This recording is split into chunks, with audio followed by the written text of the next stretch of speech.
Muy buenas noches con todos, buenas noches, chicos de la Sociedad Científica de Estudiantes de Medicina, buenas noches al comité de CTA que me ha invitado para esta oportunidad. Bueno, en este momento voy a hablar sobre la lectura del electrocardiograma. Vamos a hablar cómo se toma un electrocardiograma.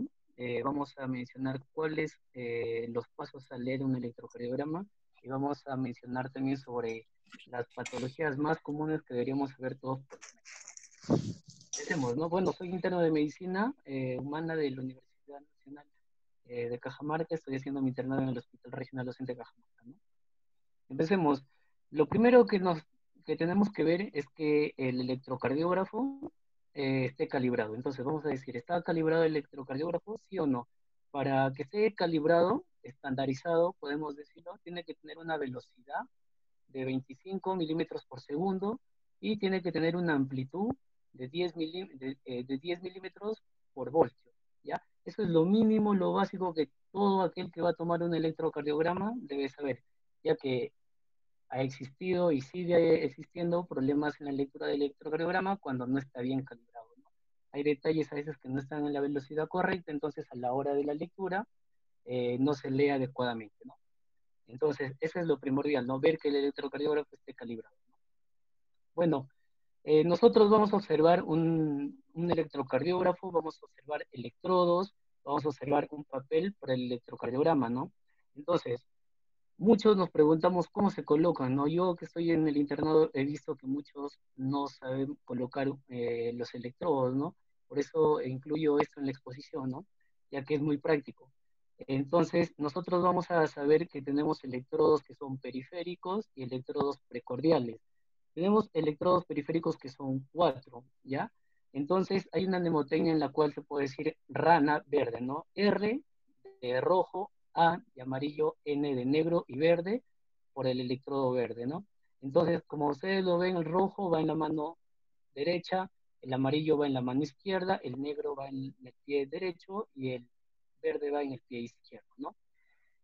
Bueno, siendo sinceros, no siempre se va a ver los colores en los electrodos periféricos. A veces, como en mi hospital, he encontrado los electrodos que son de un solo color, entonces están con su nomenclatura, no están con una marquita o con una seña. Por ejemplo, el que va al brazo derecho está abreviado con RA, el que va al brazo izquierdo con LA, el que va a la pierna derecha RL, el que va en la pierna izquierda LE, ¿no? Son sus siglas en inglés, ¿no? Y bueno, esos son los electrodos periféricos. Ahora, también tenemos electrodos que son precordiales. Estos electrodos precordiales son 6. ¿Cómo se colocan los electrodos precordiales? Estos ya tienen una nomenclatura, va del V1, V2, V3 hasta el V6. En el V1 se va a colocar a nivel del cuarto espacio intercostal para external derecho, como lo pueden observar. El V2 va a nivel del cuarto espacio intercostal para external izquierdo. Ahora, el V5 va a nivel del quinto espacio intercostal, línea medio clavicular. Y el V3 se va a colocar entre el V2 y el V4. Ahora, el V5 y el V6 también van en el quinto espacio intercostal. La diferencia es que el V5 va a nivel de la línea axilar anterior y el V6 va a nivel de la línea axilar media.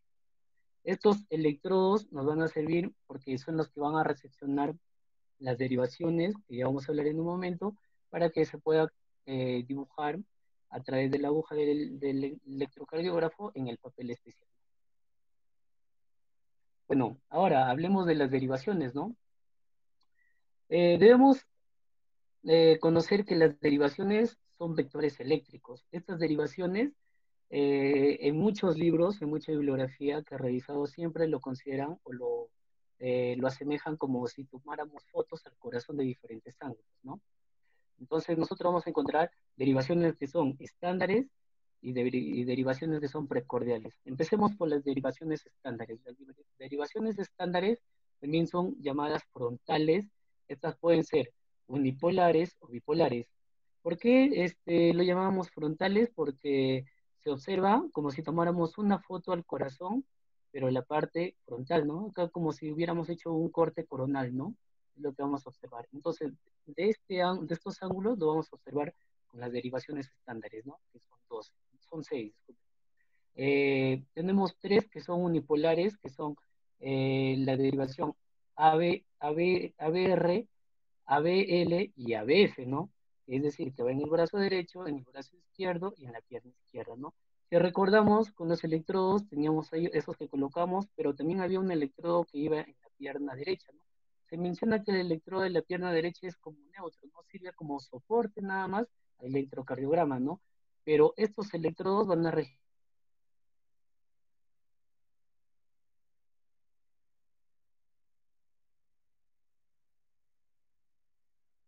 Tres. Ujú.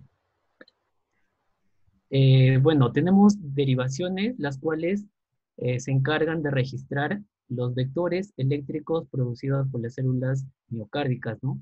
Todas las células miocárdicas se registran a través de las derivaciones, ¿no? Estas derivaciones, las cuales van a ser captadas posteriormente por los electrodos, como ya hemos hablado, ¿no? Y van a ser dibujados posteriormente en el papel del electrocardiograma, ¿no? En un momento quiero poner el puntero.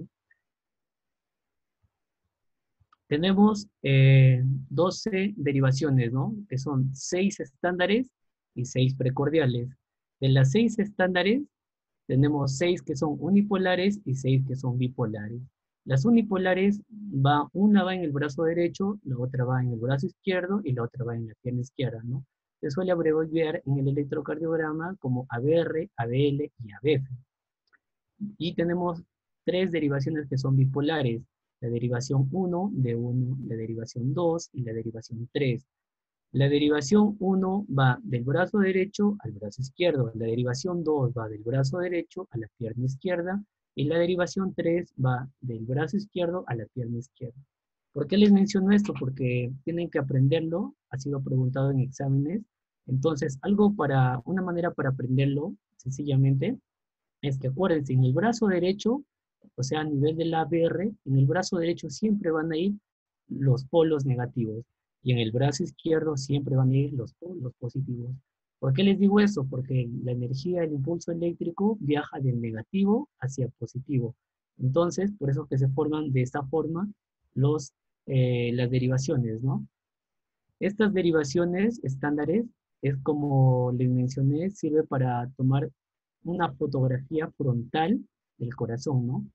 Las cuales ya lo vamos a mencionar, o lo podemos observar acá, ¿no? Acá tenemos la derivación unipolar ABL, la derivación unipolar ABR y la derivación unipolar ABF. Tenemos la derivación bipolar, la D1, la D2 y la D3. Estas, entre ellas, forman ángulos, que ya lo vamos a observar más adelante, y nos va a servir para que nosotros podamos eh, encontrar, por ejemplo, el eje cardíaco, ¿no? O saber si el eje cardíaco a qué lado o no está desviado, o también nos va a servir para ver si existe un infarto o una lesión en alguna cara del corazón, ¿no? Eh, Tenemos las otras derivaciones, que son las derivaciones precordiales, que son 6. Estas derivaciones precordiales, como ya hemos mencionado, se colocan a este nivel, ¿no? Como ya hemos mencionado, la V1 va a nivel del cuarto espacio intercostal para esternal derecho, la V2 cuarto espacio intercostal para esternal izquierdo, V4 medio clavicular, quinto espacio intercostal, el V3 va entre el V2 y el V4, el V5 y el V6 van a nivel del quinto espacio intercostal, el V5 va a nivel de la línea axilar anterior y el V6 a nivel de la línea axilar media, ¿no? Todo ello nos van a tomar una fotografía, una imagen del corazón, pero a nivel transversal. Esto es muy importante aprenderlo, qué vectores toman qué cara del corazón, ¿no? O qué parte del corazón. Tenemos que aprender que el vector o la derivación V1, V2 es la que mira al septum, ¿no? Al septum interventricular. El V3, el V4 miran la cara anterior.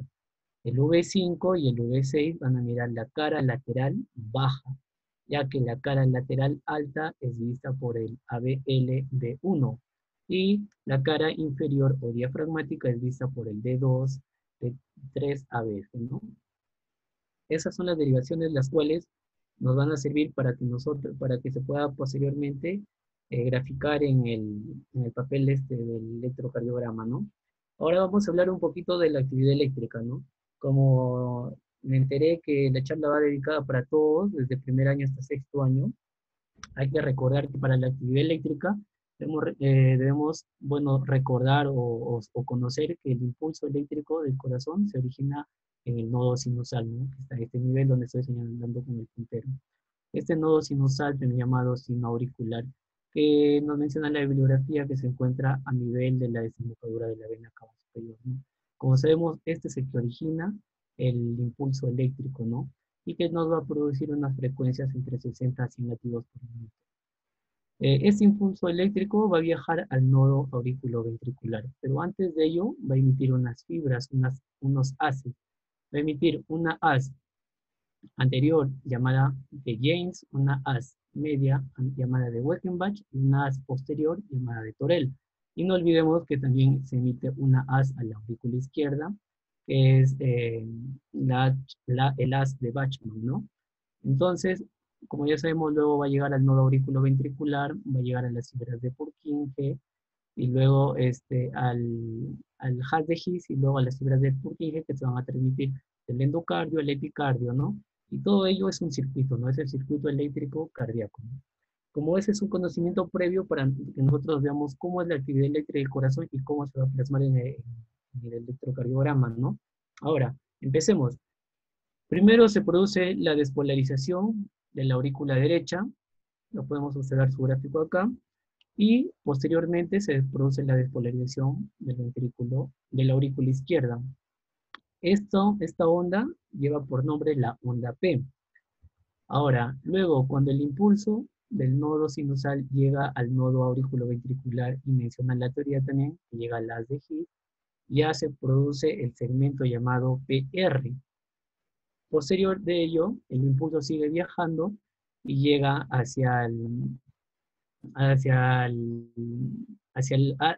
nivel, al septum interventricular, parte inicial, ¿no? En la cual se produce la onda Q, la de acá que hemos visto. Posteriormente viaja el impulso eléctrico por las paredes cardíacas y produciéndose la onda R, la que está acá, la de marroncita que se acaba de graficar. Luego de ello, menciona la literatura más actual que la onda S es producto de la despolarización de la cara lateral de los ventrículos, ¿no? Y a esta onda Q, onda R, onda S, se le llama el complejo QRS. Posterior del complejo QRS, el corazón se menciona que tiene una pausa, un descanso cardíaco. Y esta pausa o descanso cardíaco se llama segmento ST. Y posteriormente se forma una onda que es la onda T. Esta onda T está dibujada de esta manera porque es lo normal. La onda T debe ser asimétrica. Si nosotros partimos por la mitad, se va a observar que es asimétrico. La onda T en su morfología es de ascendente, lento, y luego es descendente rápido. Bueno, como ya conocemos las ondas y los segmentos, vamos a encontrar también que tenemos intervalos. El intervalo es aquel que incluye tanto la onda como el segmento. Podemos observar acá el intervalo PR, está compuesto por la onda y el segmento PR, como lo pueden observar. Y también tenemos el intervalo QT, que va desde el inicio del complejo QRS hasta el final de la onda T. También encontramos el intervalo JT. El intervalo JT le he colocado porque es como para ser un poquito más detallistas, más específicos, ¿no? El intervalo JT, antes de mencionar sobre eso, J porque acá hay un punto que tiene el nombre J que se define como la intersección entre el final del complejo QRS y el inicio del segmento ST, ¿no? Sirve como para ubicarnos, ¿no? El punto J, ¿no? Entonces también tenemos un intervalo JT. ¿Por qué coloco el intervalo JT? Ya que el intervalo JT está influenciado o tiene una relación o una variación en relación a las frecuencias cardíacas. En cambio, el complejo QRS no tiene una relación con la frecuencia cardíaca. ¿Qué quiero decir con esto? Que no necesariamente cuando el intervalo QT esté Ensanchado quiere decir que es producto de la alteración del complejo QRS. O sea, en otras palabras, en lo clínico, si ya no vamos a lo clínico, un intervalo QT ancho nos suele hacer pensar que debemos estar pensando que probablemente hay un QRS ancho. Y el intervalo JT también es más específico para que nosotros hablemos sobre la repolarización ventricular. La repolarización ventricular se produce a nivel en el intervalo JT, ¿no? La despolarización ventricular se produce en el complejo QRS y la despolarización auricular se produce en la onda P. Es muy preguntado, ¿no? Preguntan mucho en el examen. El intervalo QT incluye, por ejemplo, a la despolarización ventricular y a la repolarización ventricular, ¿cierto? ¿No? Eso suelen preguntar, varias preguntas de eso en exámenes de ese tipo, ¿no? Bueno, acá he puesto una imagen en la cual en la parte superior, como pueden ver, son los vectores eléctricos que se producen por las células miocárdicas del corazón y en la parte inferior, esto pueden observar, hace expensas o significa que son los electrodos, ¿no? Lo que quiero dar a conocer es que cuando el vector se aleja del electrodo, se produce una deflexión negativa en el electrocardiograma, como lo pueden ver. En cambio, si el vector se acerca al electrodo, produce una deflexión positiva, una onda positiva. Y cuando el vector es perpendicular al electrodo, se produce una deflexión bifásica, ¿no? Bifásica, como pueden observar acá. Ahora, si nosotros observamos acá, esto se presenta en un electrocardiograma normal, se ve en un electrocardiograma normal. A esto se llama progresión normal de la onda R. ¿Qué quiere decir ello? Que la onda R se va a ver pequeñita, chiquita, como lo pueden observar en B1, o sea, en los que están a nivel del lado derecho, ¿no? Y mientras vamos yendo del V1 o V2 o V3, es decir, del lado derecho al lado izquierdo, el R va creciendo. Como podemos observar acá, el R en V6 tiene una amplitud muy alta, ¿no? Muy elevada, una onda muy alta. Eso quiere decir que el vector está en dirección al electrodo, ¿no? Ahora hablemos algo sobre la morfología normal del electrocardiograma. Eh, bueno, acá he puesto una morfología de un electrocardiograma y como pueden ver está en una hoja en la cual hay cuadrados grandes y cuadrados pequeños. Acá he capturado la imagen de un cuadrado grande y le he maximizado acá, ¿no? Y observemos, un cuadrado grande está compuesto en total por 25 cuadrados pequeños. Un cuadrado pequeño tiene la medida de 1 milímetro por 1 milímetro. En el eje X, en el eje horizontal, la unidad es el tiempo, que son los segundos, que se mide por segundos. Un cuadradito pequeño es 0,04 segundos. Y en el eje vertical, en el eje Y, tenemos que 1 milímetro es equivalente a 0,1 milivoltios. Entonces, un cuadrado grande en el eje X es 0,20 segundos y en el eje Y un cuadrado grande es 0,5 milivoltios. Estas unidades tenemos que aprenderlo para que nosotros podamos leer adecuadamente un electrocardiograma. Hablemos sobre la onda P. La onda P se considera, o en la práctica generalmente los maestros siempre nos dicen, son 2,5 cuadraditos de ancho y 2,5 cuadraditos de alto. Es decir, 2,5 cuadraditos de ancho es igual a 0,10 segundos. Y 2,5 cuadraditos de alto es igual a decir a 0,25 milivoltios, ¿no? La literatura también nos menciona que, también, que puede llegar hasta ser hasta 0,12 segundos, ¿no? Es decir, hasta 3 cuadraditos, ¿no? Pero les he puesto lo subrayado, lo en negrito, que es lo más utilizado, ¿no? 2,5 cuadraditos. Esa es la onda P, que tenemos que conocerla ya que alteraciones de ella nos van a dar alteraciones en el electrocardiograma, ¿no? Ahora, hablemos sobre el intervalo PR. Como sabemos, el intervalo PR es la onda P, el segmento PR, ¿no? El intervalo PR tiene una medida de 0.12 a 0.20 segundos. Quiere decir que va entre 3 a 5 cuadraditos, ¿no? Literaturas que he revisado nos dan valores que puede llegar hasta 0.22 segundos, ¿no? Ese es un dato que les dejo. Ahora, veamos el complejo QRS. El complejo QRS tiene que estar entre un cuadradito y medio, entre 2 a 3 cuadraditos lo consideran la mayoría de personas, o sea, 0.8 a 0.12 segundos. Pero puede estar, no menciona la literatura, entre un cuadradito y medio y 2 cuadraditos y medio, es decir, entre 0.6 y 0.12 segundos, ¿no? Eso, si queremos ser más estrictos, eso es lo que nos consideran las bibliografías más actuales, como el lapso que yo a revisar sobre el electrocardiograma, ¿no? Ahora, hablemos sobre la onda Q. La onda Q la onda Q no tiene que ser mm, mayor de un cuadradito de ancho, o sea, tiene que ser menor de 0.04 segundos para hablar que es normal, ya que cuando pase este valor vamos a hablar de ondas Q patológicas, que se presentan en algunas enfermedades que lo vamos a mencionar.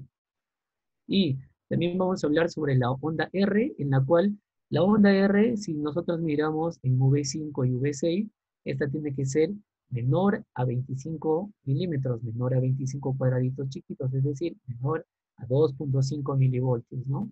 O si miramos en la derivación 1 y ABL, tiene que ser menor a 20 milímetros, ¿no? Bueno, pasemos a hablar sobre el segmento ST.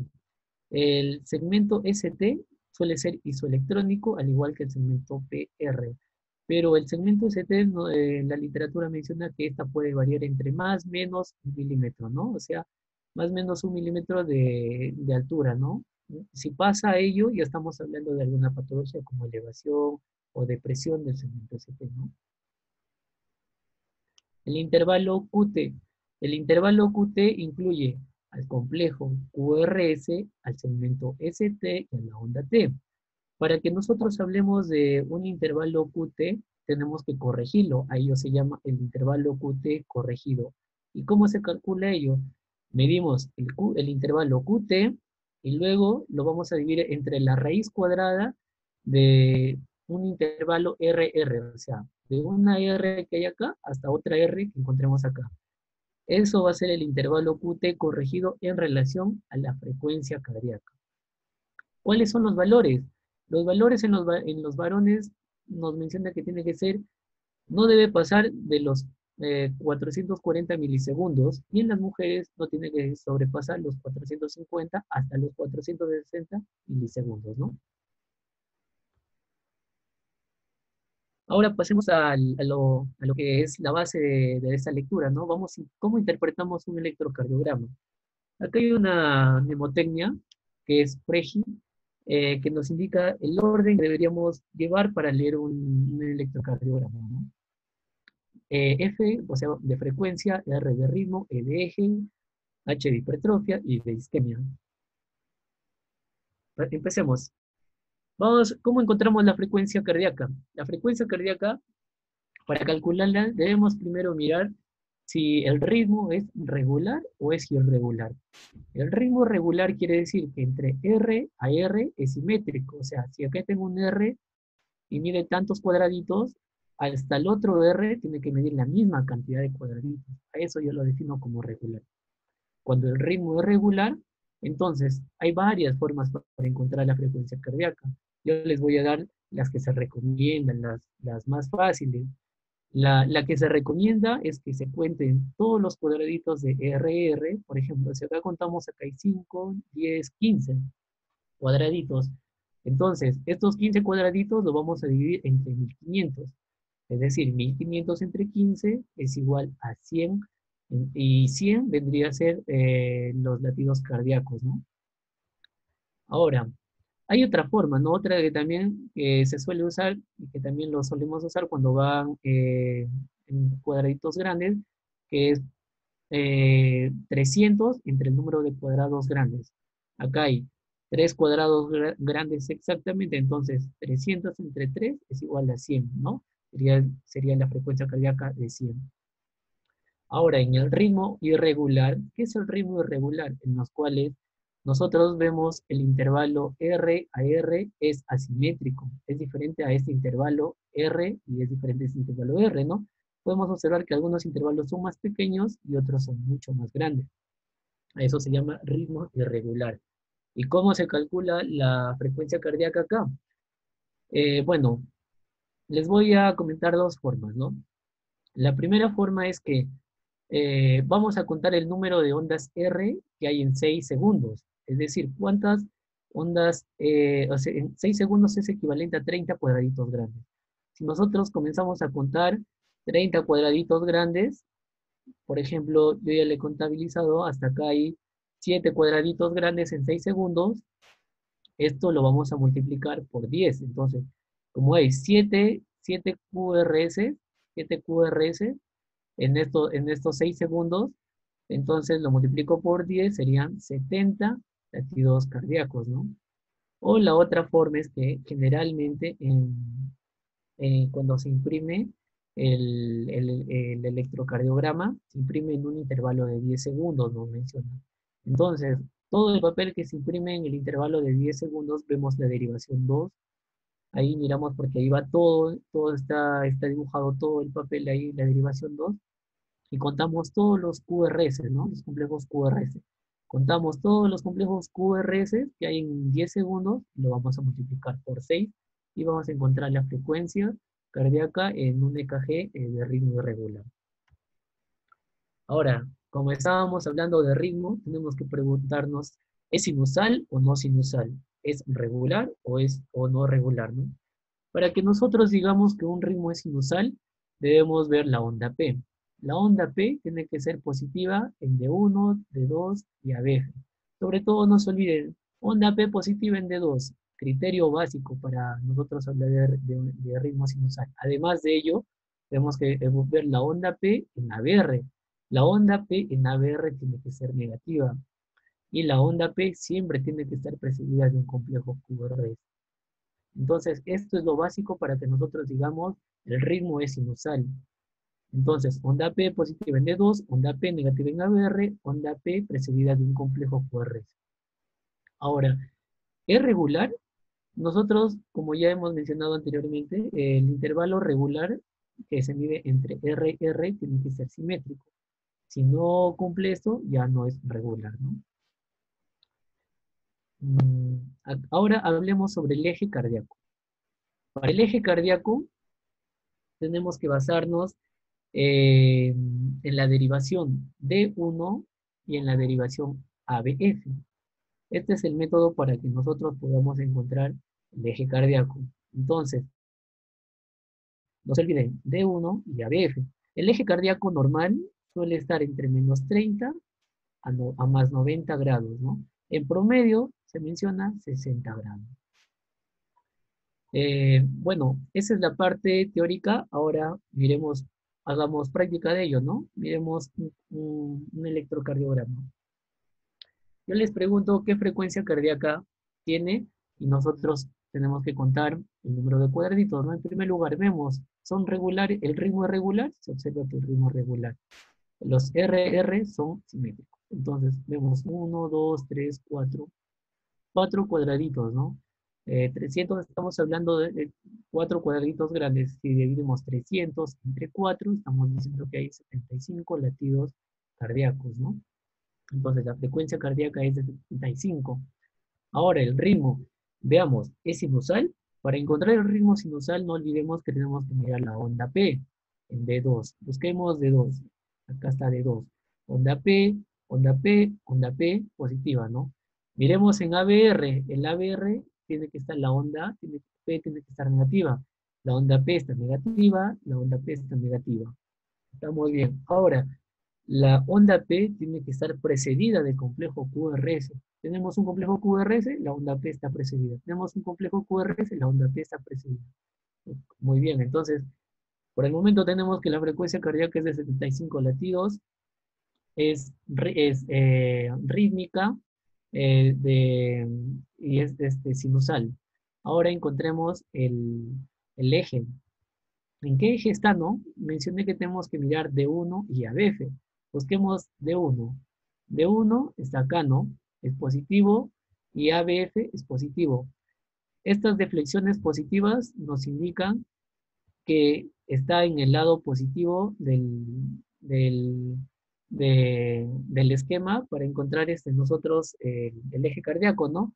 Ya que valga la redundancia, este lado son 0 grados, es positivo, esto es menos 90 grados más menos 180, más 90 grados más menos 180 grados, ¿no? Si el eje cardíaco se desviara de menos 30 a menos 90, estamos hablando de una desviación del eje cardíaco hacia la izquierda. Si el eje cardíaco se encuentra entre más 90 y más 180, estamos hablando de un eje cardíaco desviado hacia la derecha, ¿no? Por ejemplo, ¿qué podría desviarnos el eje cardíaco a la izquierda? La hipertrofia ventricular izquierda, ¿no? ¿Qué nos podría desviar el eje cardíaco a la derecha? La hipertrofia ventricular derecha, ¿no? Si encontramos que el eje cardíaco está entre menos 90 y más o menos 180, estamos hablando que existe una desviación extrema del eje, ¿no? Y bueno, y acá en el ejercicio que hemos visto, están en D1 y ABF, las deflexiones son positivas, quiere decir, este lado es positivo del D1, este lado es negativo del D1. Hemos visto que está positivo, entonces acá está nuestro primer vector. Ahora, en ABF hemos visto que está positivo, buscamos ABF, ABF está acá. Este es el lado positivo, ya que este es el lado negativo del ABF.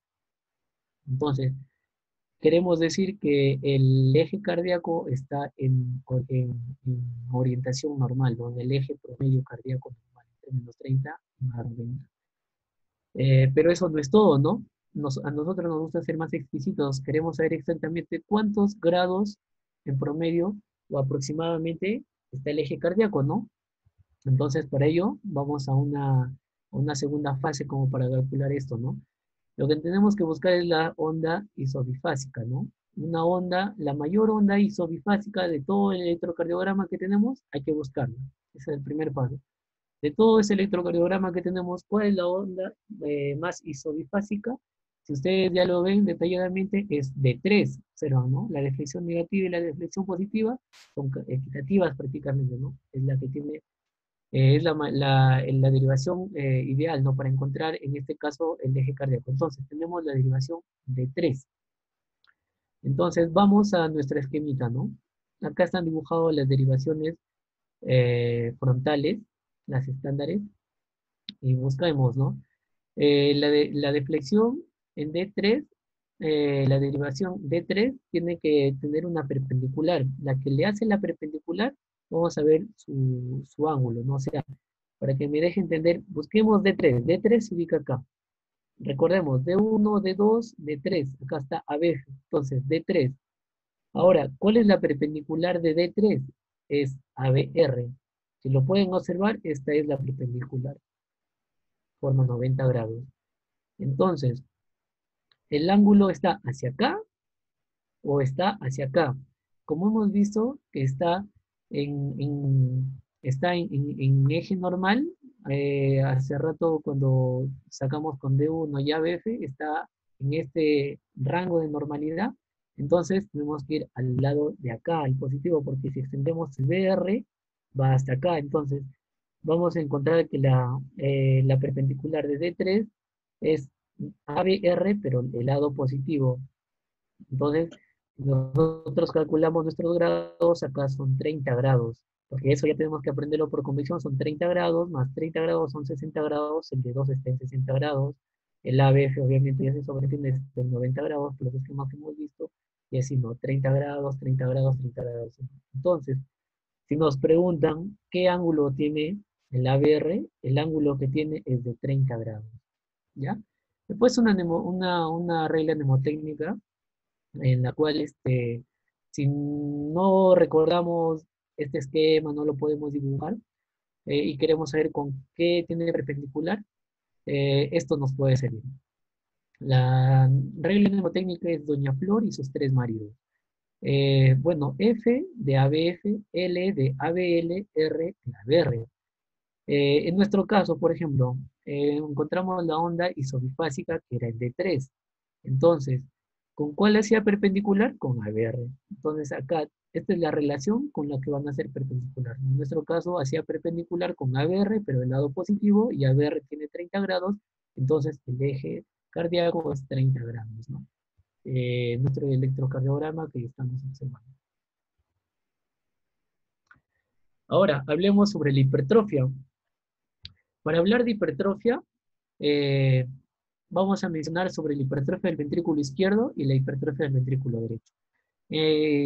¿Cuándo yo voy a decir que hay una hipertrofia del ventrículo izquierdo? Para ello, hay un índice que tiene por nombre índice de Sokolov. El índice de Sokolov es aquel que mide S, que puede ser en V1 o en V2. Se mide el S, que es la onda que va hacia abajo, acuérdense, S de suelo, la onda más grande, que puede ser de V1, V2, más R de V5 o V6, la R más grande. O también lo podemos, y, bueno, y esta sumatoria tiene que ser mayor o igual a 35 milímetros. Si esta sumatoria es mayor o igual a 35 milímetros, ya estamos hablando de una hipertrofia del ventrículo izquierdo. La literatura nos menciona que algo más sensible, más específico, es medir la onda R en V5 o en V6. Si una onda R de V5 o V6 es mayor o igual a 25 milímetros, ya estamos hablando de una hipertrofia del ventrículo izquierdo. Miremos nuestro ejemplo. A ver, calculemos en este caso el V5 y el V6, ¿no? Miremos, por ejemplo, ¿cuál es más grande? Acá si contamos 1, 2, 3, 4, 4 cuadraditos grandes prácticamente, pero este es más grande. La R del V6 es más grande, tiene mayor amplitud. Miremos, 1, 2, 3, 4, 5, 5 cuadraditos y medio, ¿no? Y recordemos que un cuadradito es prácticamente 1 milímetro, ¿no? Y acá hay entonces 5 por 5, 25, estamos hablando que hay más de 25 milímetros, ¿no? Porque 5 cuadraditos y medio, ¿no? Sobrepasa, entonces con ello ya podemos decir que existe una hipertrofia del ventrículo izquierdo, ¿no? Ahora, ¿cómo calculo la hipertrofia del ventrículo derecho? Para ello también hay un índice, que es el índice de Sokolov-Lyon, o algunas personas lo conocen por práctica, mencionan el Sokolov, ¿no? Pero este es el nombre, índice de Sokolov, en el cual, acordémonos, en el anterior era V1, V2, pero el S acá va a ser el R. Entonces vamos a mirar el R en V1 o V2. Vamos a escoger el que tenga mayor amplitud. Y vamos a sumarlo con el S, que puede ser del V5 o el V6.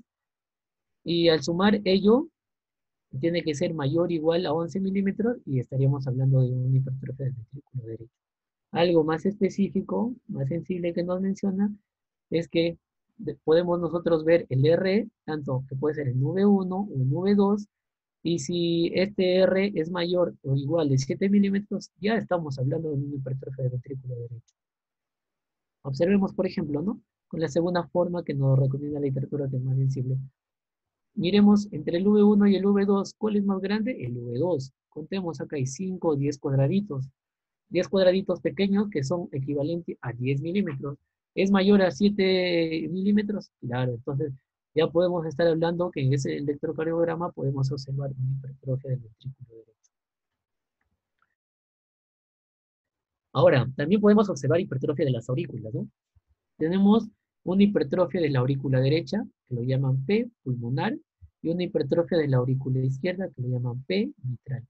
Recordemos que la onda P se formaba por las dos, la primera parte, el ascendente, por el lado derecho, y la segunda parte descendente de la onda P era por el lado izquierdo, ¿no? En un electrocardiograma.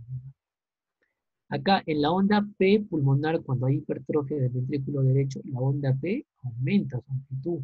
Pasa a los 2.5 cuadraditos, más de 0.25 milivoltios, o sea, ¿ya? Podemos observarlo acá en nuestro electrocardiograma, por ejemplo, hay que verlo. Tenemos que acá, por ejemplo, observamos la onda P, complejo QRS. Por ejemplo, la onda P, acá incluso se nota claramente que es mayor al complejo QRS. Si contamos la onda P tiene 1, 2, 3, 4, 5 cuadraditos, ¿no? O sea, pasa los 0.5 milivoltios, no sea más del 0.25 milivoltios, o sea, 2.5 cuadraditos de alto es el estándar que de normalidad, ¿no? Acá ya hay más de 2.5, entonces estamos hablando de una P alta, no amplia, grande. Entonces estamos hablando de una hipertrofia de la aurícula derecha. Ahora, ¿cómo es la P mitral? La hipertrofia de la aurícula izquierda. En la hipertrofia de la aurícula izquierda, lo que se va a observar es esta forma, ¿no? Forma como una muesca, una muesca. ¿Y cómo lo vamos a observar en el electrocardiograma, no? O sea, la amplitud, el ancho es mayor, ¿no? Recordemos que el ancho también lo consideraban por práctica mayor a 2.5 cuadraditos. O literatura más actual lo menciona que puede ser hasta 3 cuadraditos pequeños, ¿no? Y aparte de ello, acá tenemos una P ancha y tenemos una P con una muesca. Observemos nuestra P. Acá tenemos la onda P, el QRS, tenemos nuestra onda P que es ancha y con una muesca. Igual, onda P con una muesca, el complejo QRS, ¿no? Onda P, el complejo QRS, ¿no? Entonces podemos observar en ese electrocardiograma, nos da la sospecha que existe una hipertrofia del ventrículo izquierdo, de la aurícula izquierda, ¿no? Una P mitral. Ahora hablemos de la I, ¿no? De isquemia, infarto. En la I de isquemia, tenemos, bueno, debemos saber que existe isquemia, lesión y necrosis. Eh, Actualmente, la bibliografía actual, la lesión la están considerando dentro de isquemia, pero lo que son preguntas de exámenes, en lo que es la mayoría de la práctica hospitalaria, he visto que aún lo siguen diferenciando tanto la isquemia, la lesión y la necrosis, ¿no? Por eso lo vamos a explicar de esta manera, ¿no? Ya, en la isquemia vamos a observar que puede ser subendocárdica o subepicárdica. ¿Cuándo vamos a decir que una isquemia es subendocárdica? Cuando vamos a observar una onda T bonita. ¿Se acuerdan cuando mencioné al inicio que la onda T no es bonita, que tiene, no es simétrica? Entonces, cuando observemos nosotros una onda T bonita, si compartimos por la mitad, es simétrico. Deberíamos pensar en una isquemia subendocárdica. Y obviamente que también su amplitud aumenta, ¿no? Ahora, ¿cuándo vamos a hablar de una isquemia subepicárdica? Cuando esta onda T, que es bonita, simétrica, tiene una deflexión negativa. Tiene una deflexión negativa. Como lo podemos observar, deflexiones negativas, la onda T. Entonces, estamos hablando de una isquemia subepicárdica. Ahora, cuando hablamos de lesión, bueno, en isquemia, entonces, en conclusión, ¿qué tenemos que ver cuando tenemos sospechas de isquemia? Mirar la onda T, la onda T. Ahora, en lesión, ¿qué es lo que tenemos que buscar cuando hay sospecha de lesión? Mirar el segmento ST. El segmento ST de una lesión subendocárdica está infradesnivelado. Tenemos acá, por ejemplo, tenemos el R y el segmento ST. Tenemos RST, tenemos RST, y así sucesivamente, ¿no? Entonces, el ST está infradesnivelado. Entonces, hay que estar sospechando de una lesión subendocárdica. Una lesión subepicárdica, miremos el segmento ST. Tiene que estar con supradesnivel. Tenemos onda R y acá está con supradesnivel, porque esta es la línea esta es la línea basal, ¿no? Está elevado. Entonces, segmento ST supradesnivel. Onda R, ST, supradesnivel. Onda R, ST está en supradesnivel. Entonces, acá tenemos eh, imágenes de una lesión subepicárdica, ¿no? Ahora, la necrosis. La necrosis, en la necrosis van a observar ondas Q patológicas. ¿Por qué digo ondas Q patológicas? Porque normalmente las ondas Q se suelen observar, y son ondas pequeñas, ondas Q pequeñas, se suelen observar en V6, V5 hasta V4. O se pueden observar en ABL y D1. Son las ondas Q. Ahí en un electrocardiograma normal se pueden ver y son pequeñitas, ¿ya? Eh, ya, entonces acá observemos en lo que es la necrosis. Vamos a observar unas ondas Q. Recordemos, este es En el complejo QRS, la primera deflexión negativa es la onda Q. Tenemos onda Q y acá tenemos onda R, ¿no? Onda Q, onda R. Recordemos que la onda Q no tiene que ser mayor a 0.04 segundos, ¿no? Y no tiene que ser, menciona la literatura, en amplitud mayor a 0.03 milivoltios. O sea, hasta lo mucho, hasta tres cuadraditos chiquitos. Acá claramente se observa que los pasa, ¿no? Acá hay un cuadradito grande incluso. Entonces, a esto se le denomina onda Q patológica, onda Q patológica. Si nosotros vemos eso, ojo, sospecha, ya estamos en necrosis, ¿no? Acá hay un ejemplito, ¿no? He puesto acá una mezcla que se suele ver lo más común en la práctica, ¿no? Acá vamos a observar la onda P, acá hay una onda Q y acá hay una onda Q, si lo ven es profunda, ¿no? Ya podemos ver una onda Q patológica y además de ello vemos el segmento ST. El segmento ST está elevado, entonces si yo veo una onda Q que es patológica, ya hablo de necrosis. Si veo un segmento ST elevado, ya estoy diciendo que acá existe lesión, ¿no? Este es un infarto, ¿no? Entonces, para ello sirve observar el electrocardiograma, ya que es básico y es fundamental en estos casos de isquemia, infarto, ¿no? Acá he puesto un ejemplo para que podamos practicar. Nosotros tenemos que observar adicionalmente en estas derivaciones que tienen que ser contiguas. ¿A qué me refiero contiguas? Que, por ejemplo, en este caso, en D2, D3 y ABF son derivaciones contiguas. ¿Por qué? Porque estas derivaciones miran a la cara inferior o diafragmática del corazón. Entonces, si yo veo acá que acá hay una elevación del segmento ST, elevación del segmento ST, acá una elevación del segmento ST, en D2. Vamos a mirar en D3, elevación del segmento ST, elevación del segmento ST, elevación del segmento ST, ABF, igualmente, elevación del segmento ST, elevación del segmento ST, ¿no? ¿Qué quiere decir ello? Que acá hay un infarto de la cara diafragmática o inferior del corazón, ¿no? Porque tenemos ese test elevado, ¿no? Es una lesión, es subepicárdica, ¿no? Hacemos, ahora, observemos acá, he puesto la evolución, ¿cómo es la evolución de una isquemia, ¿no? Una isquemia, una lesión, un infarto, ¿cómo evoluciona todo ello, ¿no? Acá se ha representado un ciclo cardíaco, o sea, una onda P, complejo QRS, onda T, normal. Este es uno normal, un ejemplo, ¿no? Ahora, observemos en la parte 2. Acá observamos un supra desnivel del segmento ST. Supra desnivel del segmento ST. Entonces, ¿qué es supra desnivel? Ojo, hay una lesión. Y hay una lesión, ¿no? Sigue pasando el tiempo y seguimos viendo un supra desnivel del ST. Estás en supra desnivel del ST. Ojo, pero acá estamos viendo una onda T que es negativa. Una onda T negativa, ¿no? Hay isquemia, nos quiere decir ello, ¿no? Sigue pasando el tiempo, cómo evoluciona el electrocardiograma, entonces observamos que acá hay una deflexión negativa.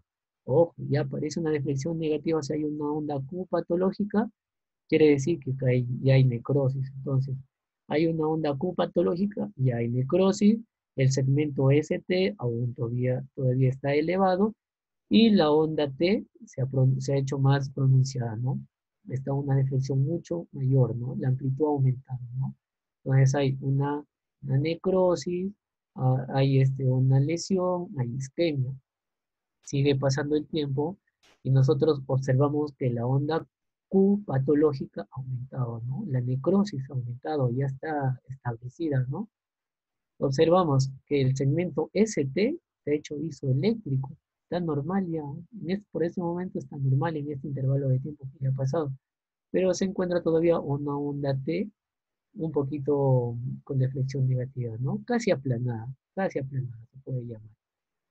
Cuando ya es crónico, es esta imagen, cuando es una cicatriz, cuando ya, si nosotros somos un electrocardiograma y observamos una onda Q, pero observamos un segmento ST isoeléctrico, una onda T normal, pero la onda Q patológica, ¿qué nos va a decir? Ah, este paciente ha tenido un infarto anterior, ¿no? O sea, es su secuela, su cicatriz, cuando observamos esto, donde no deberíamos observar las cintas, ¿no? Ahora, también el electrocardiograma es muy importante en el sentido de las disritmias. Vamos a hablar en este como disritmias, la verdad, el EKG patológico es un tema muy amplio, se puede pasar una clase entera, vamos a hablar lo principal y lo que diferencia el uno del otro, ¿no? Entonces empecemos por las disritmias supraventriculares, que son la alteración del nodo sinusal, ¿no? Vamos a hablar acá de la taquicardia sinusal, bradicardia sinusal y arritmia sinusal. ¿Por qué sinusales por qué llevan como segundo nombre sinusal? Porque su alteración va en este nodo, ¿no? Empecemos, la taquicardia sinusal. Su mismo nombre dice taquicardia, es la frecuencia cardíaca mayor de 100. Sinusal por la alteración de este nodo, ¿no? La taquicardia sinusal le he puesto acá porque este latito debemos saberlo, que tiene que, su límite superior es hasta 150 latidos por minuto. Bibliografías mencionan que puede llegar hasta 160 latidos por minuto. Ahora, observemos, ¿no? Vamos a la práctica, veamos, acá hay uno, dos cuadraditos, ¿no?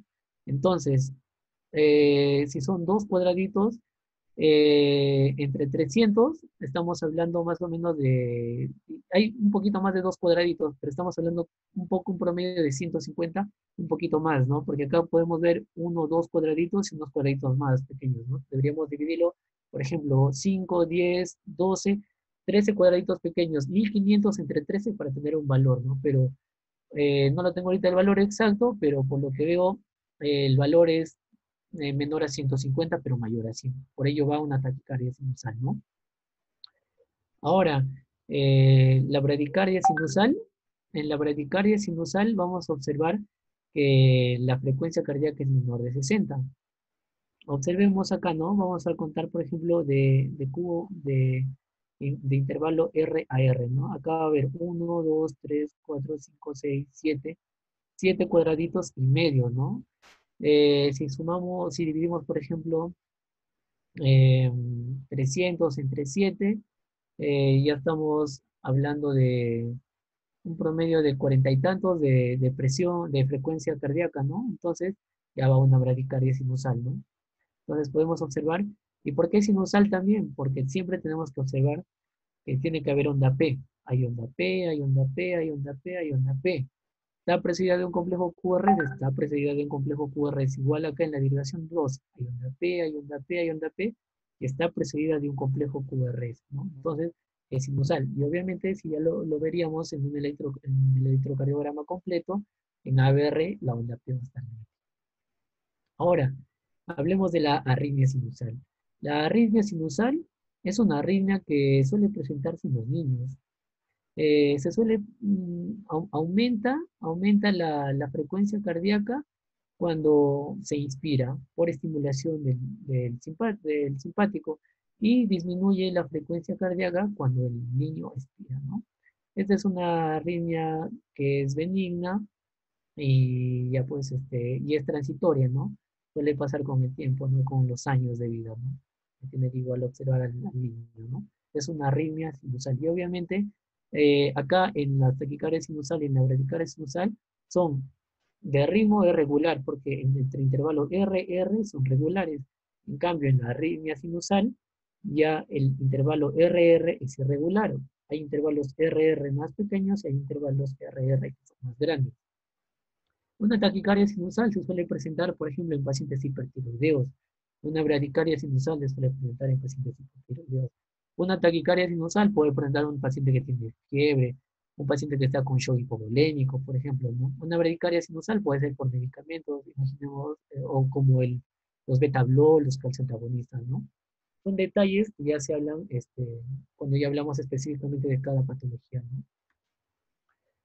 Ahora, en relación a las disritmias supraventriculares de alteración de la aurícula, vamos a hablar de la taquicardia paroxística supraventricular, el flúter auricular y la fibrilación auricular. Estos tenemos que conocerlos porque son muy preguntados y también se suelen ver en la práctica clínica, ¿no? Recuerdan que mencionamos que la taquicardia sinusal tenía hasta una frecuencia cardíaca hasta 150, o otros libros decían hasta 160. La taquicardia paroxística supraventricular va desde 150 hasta 250 latidos por minuto, ¿no? El flúter auricular, por teoría, se menciona que en el atrio, en la aurícula, este puede llegar desde 250 hasta 350 latidos por minuto, pero es en el atrio, en la aurícula. Y la fibrilación auricular suele llegar de 350 a 450 latidos en el atrio, en la aurícula. Hasta 500 latidos mencionan otras bibliografías, ¿no? Bueno, la taquicardia paroxística supraventricular, ¿no? En la taquicardia paroxística supraventricular no lo vamos a observar porque está, la onda P no se va a observar porque está oculta por la frecuencia cardíaca que es muy elevado, está oculta por los complejos QRS, ¿no? Entonces, nosotros lo que vamos a observar, esto no es una onda P, por favor, es una onda, mírenlo bien, es una onda T. Para el electrocardiograma tenemos que practicar viendo ejemplos, viendo varios electrocardiogramas para poder diferenciar, ¿no? Acá esta es una onda T, esta es una onda R y una onda S. Esta es una onda T, esta es una onda R, una onda S, es un complejo QRS, una onda T. Observen, seguimos viendo, acá tenemos el D2 y acá tenemos el D2 extenso, ¿no? Igual, onda T, complejo QRS, onda T, complejo QRS, onda T. No hay ondas P, no se ven las ondas P, ¿no? Entonces, vamos a obtener una frecuencia entre 150 a 250 y calculemos la frecuencia acá. Acá son menos de 2 cuadraditos, son como 8 cuadraditos pequeños, o sea, quiere decir que si dividimos 300 entre 2, si es que fueran 2 cuadrados grandes, fuera 150, ¿no? Pero acá hay más de 150 porque no abarca los 2 cuadraditos completos, ¿no? A ver, ahora hablemos de flúter auricular. El flúter auricular, ¿cómo lo vamos a observar el flúter auricular? En el flúter auricular no se observan las ondas P. Estas, estas pequeñas onditas no son onda P, no son onda T. Son ondas propias del flúter auricular. Estas ondas las suelen llamar como las ondas en sierra, ondas en serrucho. Otras bibliografías también las llaman como ondas en forma de olas, ondas en forma de olas. Estas ondas son propias del flúter auricular, ¿no? En cambio, en la fibrilación auricular, nosotros vamos a observar unas ondas pequeñitas, chiquititas. Algunos lo mencionan como si fuera una vibración de la línea basal, o sea, como si vibrara. Vamos a maximizarlo un poquito para que se pueda ver mejor. Son unas ondas súper pequeñas, ¿no? Esto lo llaman ondas F minúsculas. Acá está, por ejemplo, representado, ¿no? Por ejemplo, acá podemos observar estas ondas F minúsculas, un complejo QRS y una onda T. Igual acá en el esquema, las ondas F minúsculas, complejo QRS, onda T. He mencionado F minúscula, quiere decir que también hay unas F mayúsculas. Las ondas del flúter auricular también las suelen llamar ondas F mayúsculas, ¿ya? Es como un dato que suelen preguntar en exámenes, ¿no? A veces te dicen son ondas F mayúsculas, F minúsculas, y tú ya tienes, por motivos de examen, tienes hasta la respuesta, ¿no? Y si observamos, en la taquicardia parásica supraventricular, entre R a R es simétrico, RR simétrico, RR simétrico, o sea, es regular, ¿no? El intervalo es regular entre RR. Igual en el flúter también es regular. Los intervalos entre RR son regulares. En cambio, en la fibrilación auricular es irregular, ¿no? Tiene entre RR, tienen diferentes medidas, diferente cantidad de cuadraditos, ¿no? Son unos datos adicionales que también debemos tener en cuenta cuando vamos a ver alguna alteración de la aurícula, ¿no? En video. Ahora hablemos de alteraciones del ventrículo. En relación a la alteración del ventrículo, vamos a hablar de la taquicardia ventricular. En la taquicardia ventricular vamos a encontrar, si observan la taquicardia, todas estas imágenes van a observar que el complejo QRS solo se observa complejo QRS, complejo QRS, complejo QRS. Esas son las características cuando hay una alteración del ventrículo. En la taquicardia ventricular, como su mismo nombre dice, hay una taquicardia. Hay frecuencia cardíaca mayor de 100 y se observan ondas del complejo QRS, ¿no? ondas de complejo QRS, ondas de complejo QRS. Entonces, estas, por ejemplo, acá tenemos eh, un cuadradito, tenemos 5, tenemos 8 cuadraditos pequeños, ¿no? Casi menos de 2 cuadraditos grandes, o sea, menos de 10 cuadraditos chiquitos, ¿no? O sea, estamos hablando que si dividimos, por ejemplo, 300 entre 2, estamos hablando de 150, ¿no? Este incluso tiene más de 150 latidos, ¿no? Esta taquicardia ventricular, ¿no? Y si se suelen observar, de diferentes formas, ¿no? Bueno, la variante en la taquicardia ventricular es la Torsades de Poy, ¿no? O taquicardia polimórfica, ¿no? Que lo llaman. ¿Por qué polimórfica? Porque tiene diferentes formas, ¿no? Se observan y acá son ondas, son complejos QRS grandes y luego se van como pequeños, ¿no?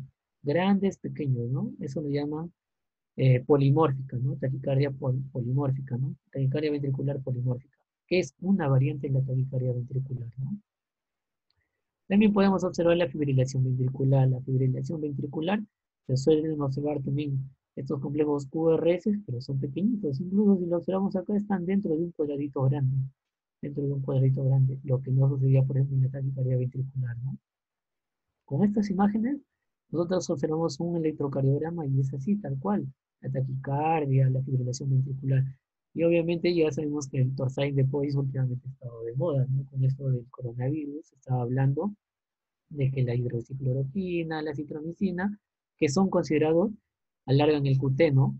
El QT, que es el principal factor de riesgo para una torsades de Point, que luego van a producir un paro cardíaco, ¿no? Estos, por ejemplo, también quienes producen este QT largo, los intoxicación de órganos fosforados, entre otros, ¿no? Ahora hablemos de los bloqueos del nodo auriculoventricular. Recordemos, siempre cuando escuchemos bloqueo del nodo auriculoventricular, tiene que venir que en nuestra cabeza que el intervalo PR es mayor a 0.20 segundos. Recordemos, ¿cuánto es el intervalo PR? Es de 0.12 a 0.20 segundos, de 3 a 5 cuadraditos pequeños. Entonces, bloqueo mayor del rango normal, ¿no? Y acá vamos a hablar del bloqueo auriculoventricular de primer grado, del de segundo grado y del de tercer grado. El del primer grado, que realmente es un enlentecimiento. ¿Por qué digo? Porque si observamos acá el electrocardiograma, vamos a observar que el PR es mayor a 0.20, PR mayor a 0.20. Los PR son mayores a 0.20. Pero observamos que los complejos QRS están presentes. Todos los complejos QRS están presentes, ¿no? Entonces, más que un bloqueo, podríamos llamarlo un enlentecimiento, pero por nomenclatura ya se suele llamar así bloqueo AB de primer grado, ¿no? Hay un PR, el cual es mayor a 0.20 y los intervalos RR son regulares. Lo podemos hacer. Ahora, el bloqueo de segundo grado. El bloqueo de segundo grado, pues, vamos a hablar de un MOVIX 1 y un MOVIX 2. En los bloqueos de segundo grado ya no vamos a observar un complejo QRS. Vamos a observar que hay una onda P solita y su complejo QRS ya no hay. Observemos, onda P, complejo QRS, onda T. Onda P, complejo QRS, onda T. Onda P, complejo QRS, onda T.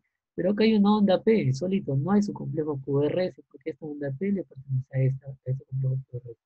Entonces, cuando ya hay ausencia de un complejo QRS, ya hablamos de bloqueo, ¿no? Auriculoventricular propiamente dicho.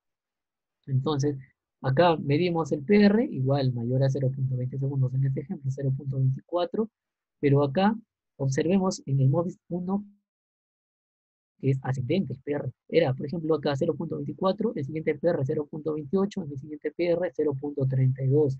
Luego se desaparece un QRS, reinicia 0.24 y así, ¿no? Acá el PR es ascendente, en cambio en el MOVIC 2 el PR es constante, pero desaparece el QRS. Diferencias, por favor, porque eso es preguntado, ¿no? MOVIC 1, PR ascendente, y obviamente desaparece un QRS, y en el MOVIC 2 el PR es constante, pero no hay QRS, ¿no? Eso es básico para conocer. Y bueno, como dato adicional, el MOVIX 1 también lo suelen llamar como el fenómeno de Wettin. Preguntado en examen de NAN, etcétera, ¿no? Salud también. Ahora, hablemos del bloqueo AB de tercer grado. Si ustedes ven, acá existe una disociación auriculoventricular total. ¿A qué me refiero ello? Que, por ejemplo, hay ondas P y hay ondas y hay complejos QRS que no están relacionados, ¿no? Como sabemos, cada onda P tiene que tener su complejo QRS. Acá contemos cuántas ondas P hay. Hay una, dos, tres, cuatro. Hay cuatro ondas P. ¿Y cuántos complejos QRS? Hay dos complejos QRS y ondas P. Acá hay una disociación total, ¿no? Hay una disociación total. Eso es lo que podemos observar en los bloqueos auriculoventriculares. Ya que hemos hablado del intervalo PR, también aproveché acá a colocar el intervalo PR corto, que es, como ya sabemos, menor a 0.12 segundos. ¿Y cuando vamos a hablar de intervalo PR corto? Se nos tiene que venir el síndrome de Wolff-Parkinson-White. Entonces, para hablar del síndrome de Wolff-Parkinson-White, tenemos que ver que, en primer lugar, los criterios, el PR corto, como hemos mencionado, y el QRS, pues generalmente es ancho, es estrecho y ancho, puede ser ortodrómico o sindrómico, ¿no? Ortodrómico generalmente es el más común, es el 95%, los cuales son los QRS, son anchos, ¿no? Menor a 0.12 o menor a 0.10 segundos según la bibliografía, ¿no? O según lo que observamos también, de acuerdo a nuestro paciente, ¿no? ¿Y qué es lo característico acá? Que vamos a observar una onda delta. Entonces, observamos onda P, empieza en la onda R, y en la onda R, cuando asciende, observamos una pequeña onda, ¿no? Que tiene por nombre delta. Vamos a ver los ejemplos, ¿no? Aquí tenemos un electrocardiograma onda P, tenemos una pequeña onda, ¿no? Una muestra. Esta es la onda delta. Igual, onda P, tenemos una pequeña muestra, esta es la onda delta, ¿no? Entonces, tenemos que saber ello, ¿no? Que tiene que ser un QRS pequeño, menor de 0.12 segundos, y va a haber la onda delta, y generalmente el QRS es estrecho, ¿no? QRS es estrecho, ya se nos debe venir el síndrome de Wolff-Parkinson-White. Ahora hablemos sobre los bloqueos de rama, ¿no? Vamos a hablar sobre el bloqueo de rama derecha y el bloqueo de rama izquierda. En el bloqueo de rama derecha, del HAS de His, cuando se produce acá una lesión, se va a producir una alteración de la despolarización ventricular, ¿no? Como lo vamos a observar acá. Acá tenemos graficado una onda R y una onda S normales, ¿ya? Onda R, onda S normales de complejo QRS. Ahora, cuando hay esta alteración del bloqueo de la rama derecha, se extiende en todos los bloqueos, el QRS se ensancha, es mayor, ¿ya? Todos los bloqueos el QRS se ensancha. Entonces acá podemos observar que es ensanchado, ¿no? Y tiene una morfología diferente. A esta morfología lo suelen llamar a veces oreja de conejo. Observemos, ¿no? Una oreja de conejo, si lo dibujáramos, observaríamos una oreja de conejo. Eso es como para la práctica, ¿no? ¿Cómo lo vamos a ver en el electrocardiograma? En primer lugar, como ya sabemos, todos los bloqueos de rama, el QRS es ancho, ¿no? Si es mayor a 0.12 segundos. Ahora, si nosotros nos ponemos a contar, acá hay más de 3 cuadraditos chiquitos en ese QRS. Entonces, ya estamos hablando de un QRS ancho. Ahora, ¿qué patrón vamos a ver? En el bloqueo de rama derecha, vamos a ver que en V1 va a presentar esta morfología R minúscula, S y R mayúscula. R minúscula porque es una, una deflexión hacia arriba, pero pequeña, ¿no? Muy pequeña en comparación a la otra, ¿no? Acá vamos a observar una R minúscula. Tenemos que ser detallistas, verlo con cuidado, lo vamos a acercar. Vamos a observar una R minúscula, una S mayúscula y una R. A eso se refiere este patrón, ¿no? De R minúscula, S de suelo profunda y aparece una R mayúscula, ¿no? Y si lo comparamos, se parece un poco a unas orejas conejo, ¿no? Por eso que lo llaman orejas de conejo, ¿no? Bloqueo de la rama derecha, ¿no? Orejas de conejo en V1. Pero también podemos observar en V6, por ejemplo, o en D1, una deflexión de la onda S, ¿no? Del suelo. Se hace la S y se hace profunda, se hace grande y se hace ancha, ¿no? Lo que más he visto que preguntan en prácticas y clínica es dónde se ven las ondas, las orejas de conejo, bloqueo de rama derecha, en qué patrón, en el V1, ¿no? Ya sabemos que el V1 es R minúscula, S, R minúscula, ¿no? Lo básico que tenemos que saber. Ahora, veamos en un bloqueo de rama izquierda. Un bloqueo de rama izquierda falla el haz de Higgs izquierdo, ¿no? Vemos que más adelante también este se divide en un superior anterior y un posterior inferior, ¿no? Pero ese es otro tema, ¿ya? Se bloquea el haz de Higgs izquierdo, entonces va a haber fallas, el QRS se hace ancho. El QRS se hace ancho mayor a 0.12 segundos, ¿no? QRS ancho mayor a 3 cuadraditos chiquitos, ¿no? Ahora, ¿qué es lo que vamos a ver, no? Eh, Se menciona que nosotros, como es de rama izquierda, podemos ver en V6, lo suelen llamar la M. En V6 se suele llamar la M, que es una onda R, pero como si tuviera, como si fuera mellada, ¿no? Onda M se suele ver, ¿no? O, como acá en ese electrocardiograma, se suele ver la onda R, que es grande y ancha, ¿no? Onda grande y ancha, ¿no? Y en V1 lo que se va a ver es que existe una S profunda. Hay una R chiquita y existe una S profunda. Esto se suele ver en los bloqueos de rama izquierda, ¿no? Ahora, hay algunas preguntas que he puesto, porque me ha pedido el comité que ponga unas cuantas preguntas. He puesto 3, 4 preguntas. Y no sé si la modalidad es que ustedes responden o yo las desarrollo solamente. No sé. ¿Alguien me puede contestar, por favor? Hola, hola. Claro, los que quieren responden y si no, ya tú los Ah, respondes. ya. Entonces, yo lo leo y si alguien lo Ujú, responde, les doy unos segundos y lo pasamos a arriba. Ya. Esta ujú. es una pregunta del recentado médico del año 2013 y la pregunta dice, en el electrocardiograma estándar, la derivación D2 se registra cuando se conecta el polo positivo en, y ahí están las alternativas, ¿no? A, la pierna izquierda y polo negativo en el brazo derecho. B, el brazo izquierdo y polo negativo en el brazo derecho. C, la pierna izquierda y el polo negativo en el brazo izquierdo. D, el brazo izquierdo y el polo negativo en los dos restantes. E, el brazo derecho y el polo negativo en los dos restantes. Voy a dar unos 5 segundos, tal vez alguien lo tiene la respuesta o si no, la respondo. Bueno, vamos a pasar a responderla. La respuesta es la A y lo voy a explicar acá, ¿ya?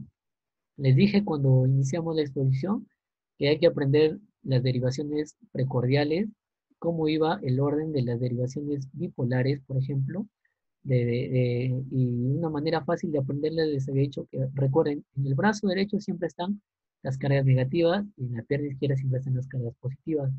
¿Y cómo viaja el impulso eléctrico? Viaja de negativo a positivo. Entonces, nos piden acá la derivación de 2.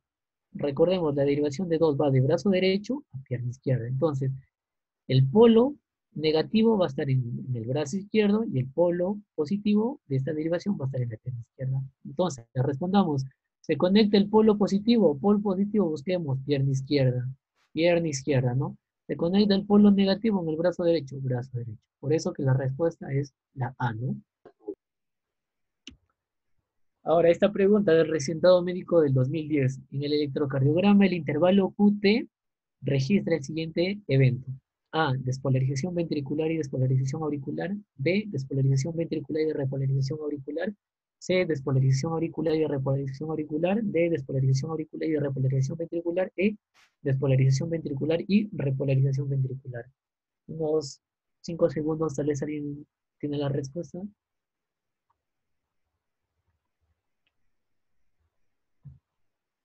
Bueno, respondamos. Eh, la respuesta es la E, y lo voy a explicar acá. Nos preguntan el intervalo QT. Recordemos este esquema que hice. El intervalo QT incluye complejo QRS, segmento ST, onda T. El complejo QRS es la despolarización ventricular y la onda T es la repolarización ventricular. Entonces, todo el proceso, tanto de despolarización como repolarización, está en el intervalo QT. El intervalo QT. Entonces, lo que nos pregunta es ¿qué incluye el intervalo QT? Despolarización ventricular, repolarización ventricular, ¿no? Lo podemos observar acá. Pregunta el resultado médico 2010 y del 2016. La pregunta es, ¿en qué derivación del electrocardiograma se observan las alteraciones de un infarto lateral de miocardio?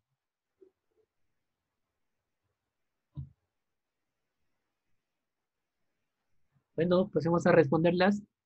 La respuesta es la B. Lo vamos a explicar por qué. Acá tenemos una vista frontal, las derivaciones frontales.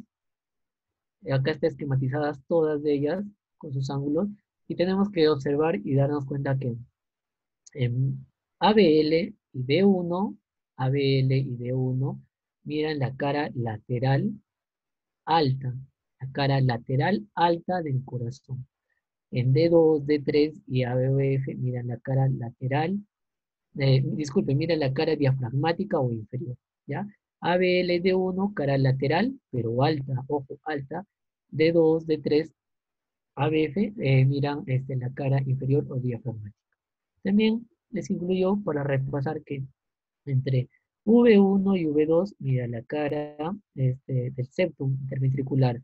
V3, V4 mira la cara anterior.